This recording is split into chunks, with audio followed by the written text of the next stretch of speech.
दोस्तों नमस्कार, मैं उपेंद्र यादव। दोस्तों रीट शिक्षक भर्ती 2020 के जो 90-10 का जो वेटेज हुआ है, हम पिछले 3 साल से संघर्ष कर रहे थे। 7 जून 2019 की वो तारीख मुझे आज भी याद है कि अशोकनगर थाने में हमें 85 लोगों को जेल में जाना पड़ा था। पूर्ववर्ती सरकार में राजेंद्र राठौर यूनुस खान की अध्यक्षता में जो कमेटी बनी थी उसमें भी हमने मजबूती से मांग उठाई थी, लेकिन हमें सफलता नहीं मिली। लेकिन जब कांग्रेस सरकार को समर्थन दिया तो हमने घोषणा पत्र में रीट की विसंगतियां दूर कराने की उनके घोषणा पत्र में हमारा मांग शामिल करवाई। उन्होंने शामिल किया कि हमारी सरकार बनेगी तो हम तमाम विसंगतियां दूर करेंगे।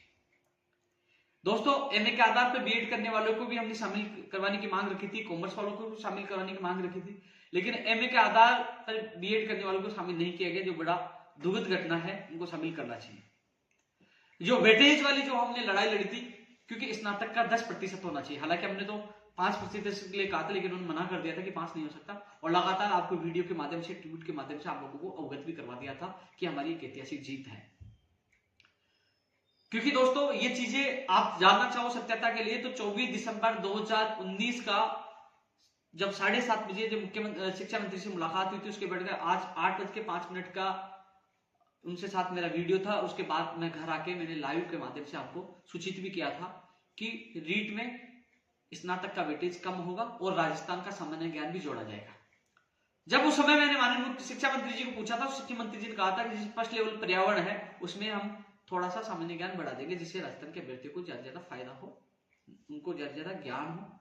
इसके अलावा लेवल 2 में भी हम सामान्य ज्ञान कहीं ना कहीं एडजस्ट करने की कोशिश करेंगे, जिससे राजस्थान के अभ्यर्थियों को ज्यादा फायदा हो। उस समय शिक्षा मंत्री जी ने मुझे कहा था, आप वो वीडियो जाकर देखोगे तो उस वीडियो में यही बात निकल के आएगी, क्योंकि वो 24 दिसंबर 2019 की बात है, यानी कि आज से 1 साल पहले की, यानी कि आज 22 है, 1 साल 2 दिन और बच के। उस दिन का आप मेरा वीडियो उठा के देखिए, उसमें मैंने सबसे पहले, क्योंकि जब वार्ता हुई थी हमारी और वार्ता के बाद मैं उस भर्ती के लिए धन्यवाद भी दिया था, और जो विसंगतियां के लिए शिक्षा मंत्री के साथ बैठ के मेरा वीडियो है, उसके बाद मेरा लाइव है, तो सच्चाई आप लोगों तक पता चलेगी हमने कितना संघर्ष किया। उससे पहले हम जेल भी गए, हमने लाठियां हुई वेटेज के लिए, क्योंकि फर्जी डिग्रियां लेके लोग नौकरी लग रहे थे। इसलिए हमने कहा स्नातक का वेटेज कम होना चाहिए, क्योंकि बहुत ज्यादा लोगों को नुकसान हुआ था।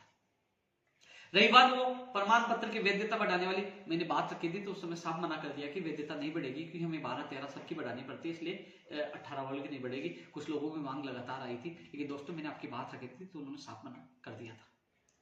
इसके अलावा दोस्तों ये तो रीट 2020, हाँ एक चीज और निकल के आ रही है। कल जो सोशल मीडिया पे जो टीवी के जो स्क्रीनशॉट आ रहे थे कि आचार संहिता आज और कल कभी भी लग सकती है, तो दोस्तों जैसे ही मुझे पता चला, मैंने माननीय मुख्यमंत्री जी के सक्षम अधिकारियों को और संबंधित एजुकेशन के अधिकारियों को मैंने अवगत करवा दिया था। वो स्क्रीनशॉट भी उनको व्हाट्सएप कर दिया था, फोन के माध्यम से बता दिया था। पिछले कुछ दिनों से, 1-2 दिन से जो माध्यमिक शिक्षा बोर्ड के जो अध्यक्ष हैं वो जयपुरी है, इसी संबंध को लेकर जो यहाँ है प्लान में है, शिक्षा विभाग का जो प्लान है कि विभाग वो है, इसका खंड है, भाग है, उसमें इसको विज्ञप्ति को लेकर कार्य चल रहा है। विज्ञप्ति कभी भी जारी हो सकती है, आज हो जाए, कल हो जाए, परसों हो जाए, कभी भी विज्ञप्ति आपकी जारी हो सकती है, जिसकी पूरी तैयारी हो चुकी है। एक दिमाग में एक बात चली थी आप लोगों की कि फिर से आचार संहिता के चक्कर में फाइल न अटक जाए। पहले आचार संहिता में फाइल इसलिए अटकी थी कि उन्होंने विभिन्न कैटेगरियों को छूट दी थी, जिसका नोटिफिकेशन जारी हो चुका है। यानी कि चुनाव आयोग ने यह माना था कि हम लोग परमिशन देते हैं और ये लोग विज्ञप्ति जारी करते हैं और ये विभिन्न वर्गों को उसमें पात्रता में छूट देते हैं, कहीं ना कहीं उन कैटेगरी को फायदा होगा, चुनाव प्रभावित होगा। तो वो नोटिफिकेशन आपको पता जारी हो चुका है, वो नोटिफिकेशन जारी हो चुका है। अब ऐसा नहीं कि लाभ होगा, अब विज्ञप्ति जारी होगी केवल पात्रता परीक्षा की। मान लीजिए आचार संहिता लग भी जाती है तो आप लोगों की चुनाव आयोग में 1 दिन में या तो फाइल भेजने की आवश्यकता नहीं होगी, क्योंकि पात्रता परीक्षा है। भेज भी दी तो 1 दिन में ही आपको परमिशन मिल जाएगी। इसलिए घबराने की आवश्यकता नहीं है कि आचार संहिता लग गई, हमारी विज्ञप्ति जारी होगी नहीं होगी। इसलिए आपकी विज्ञप्ति 100% इसी महीने में जारी होगी और 25 अप्रैल को एग्जाम होगी। आपने देखा केविट सरकार ने लगा दी है।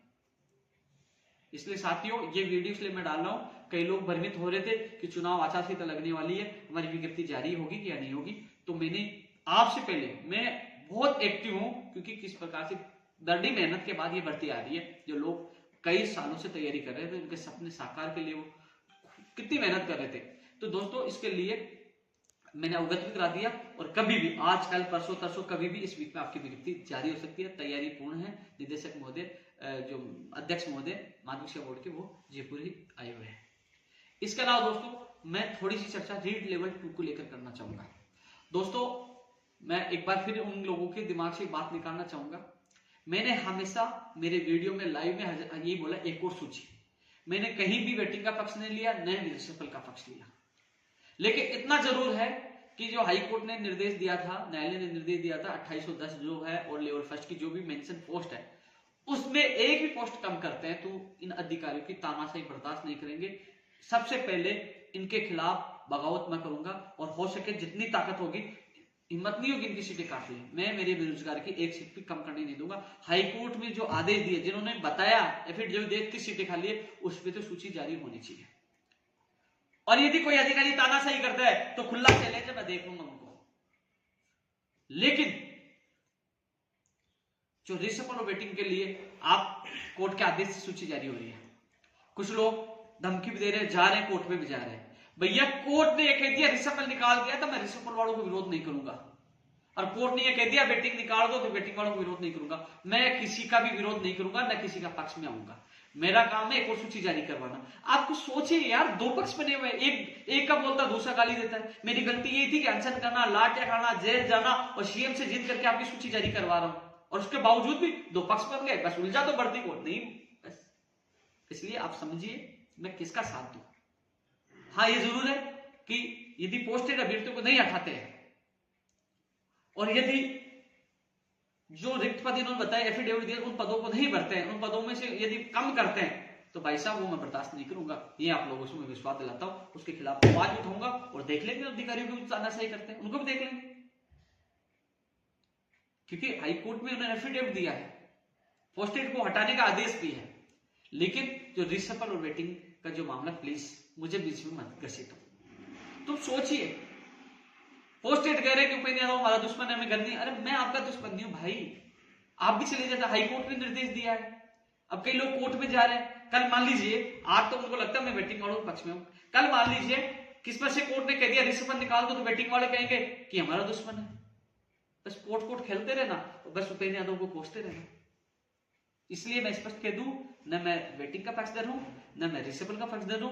मैंने एक सूची की मांग की थी, सरकार ने निर्देश दिए थे, हाईकोर्ट का निर्देश था कि सारे जो रिक्त पद है वो भरे जाए पोस्टेड को हटाते हुए। यदि उसमें कुछ गड़बड़ी होती है, पद कम करते हैं, पोस्टेड को नहीं हटाते, तो आपके साथ मैं हूं और लड़ाई लड़ेंगे।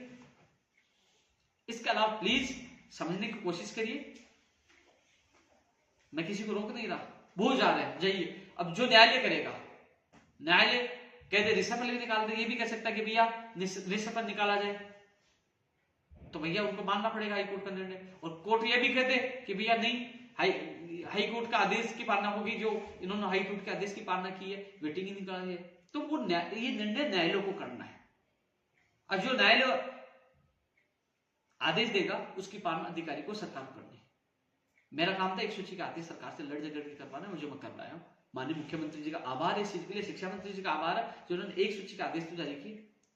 शायद पहली बार है जिसकी सूची पहले जारी हो चुकी है, उसकी एक और सूची जारी हो रही। ऐसी कोई भर्ती नहीं है जिसकी 2-2-3-3 सूची जारी हो। शिक्षक भर्ती बता देना एक भी, ऐसा नियम नहीं है, पहली बार नियम, एक अपवाद नियम बना है आपकी 2018।